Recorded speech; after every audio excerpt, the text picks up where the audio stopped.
Gayle Tauber.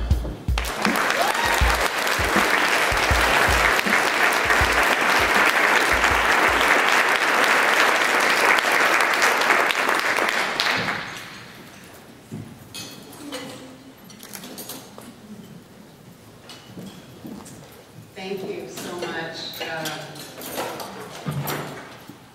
Tati. You know, you are such an inspiration. We have known each other just a very short while in our work together for Women Give San Diego that focuses on low-income women and girls. And you've been an inspiration, and your energy, your compassion, and it's been wonderful to get to know you, Charlotte. To Christine, there you are. Thank you so much. To Board of Directors around, thank you so much for inviting me. I'm most appreciative to be here this evening. As women, we connect through our stories, and as women business owners, it is a story that creates value for all our businesses.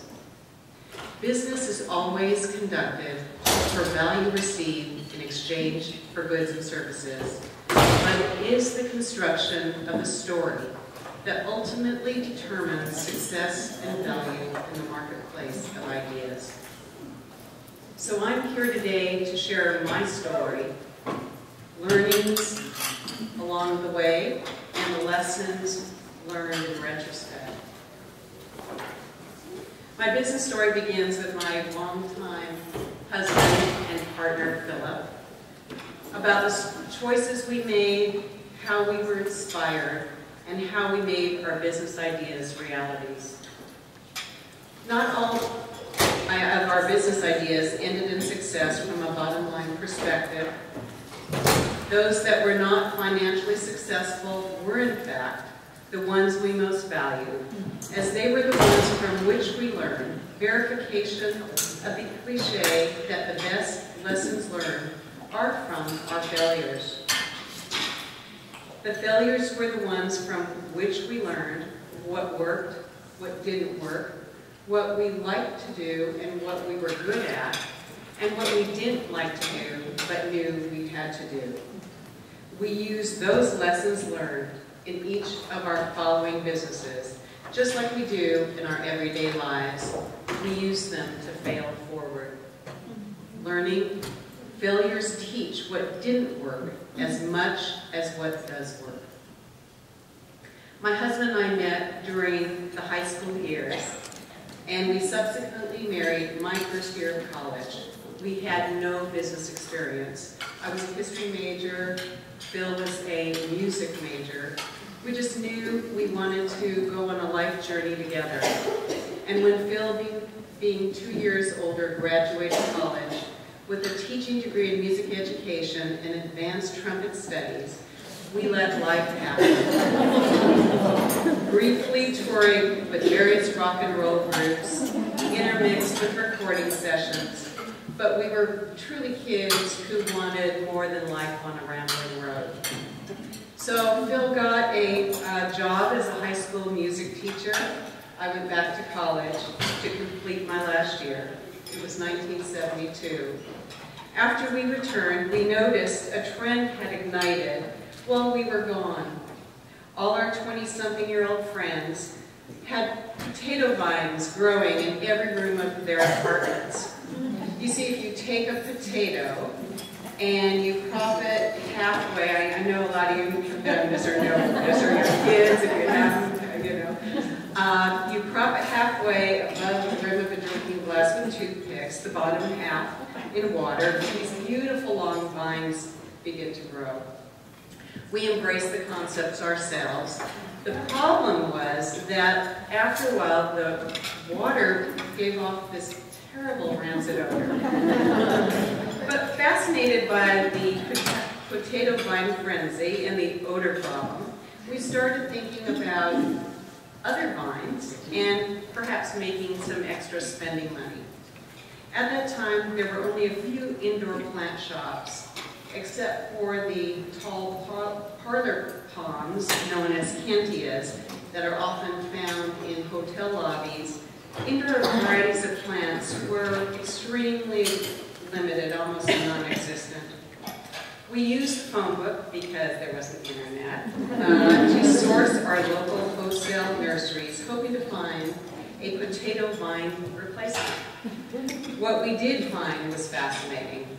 Learning, training in one area does not limit your opportunities in another. Lesson, try to test your observations. Entering a commercial greenhouse for the first time, eyes immediately locked on the huge mother stalk of what we now know are Boston ferns. Hundreds, in fact, hanging in neat rows as far as the eye could see. These ferns produced air root runners loaded with baby fern sprout. Now, dish gardens were miniature gardens in glass bowls, also terrariums, and they were found in the florist shops. So when someone was in the hospital, you would take them a dish garden or a terrarium, and much like we do with plants now.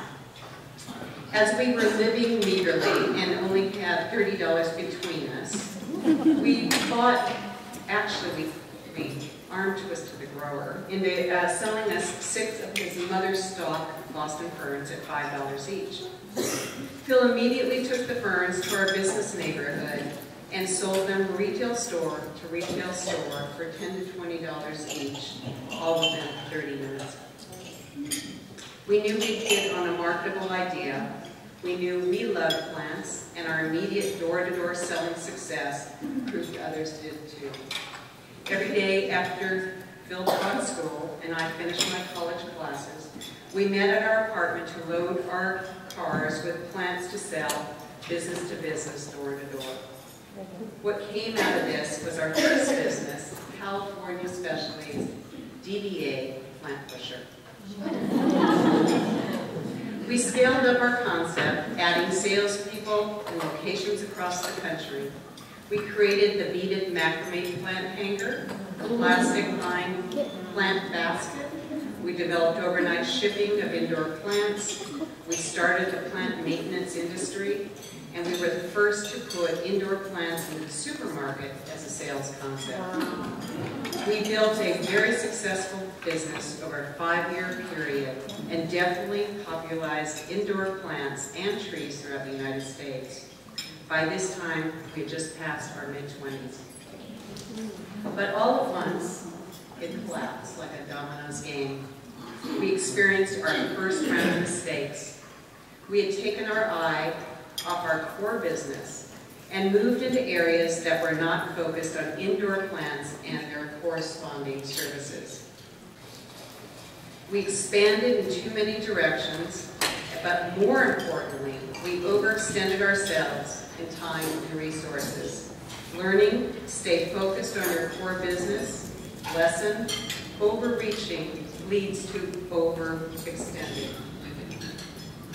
One of our most pivotal mistakes at this time, though, was that we didn't understand branding and lost our window of opportunity to capture our lead in the marketplace by not stamping the Plant Pusher name on everything we did.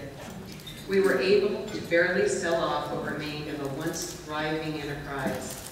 Learning, branding your service or product gives it an identity and a uniqueness.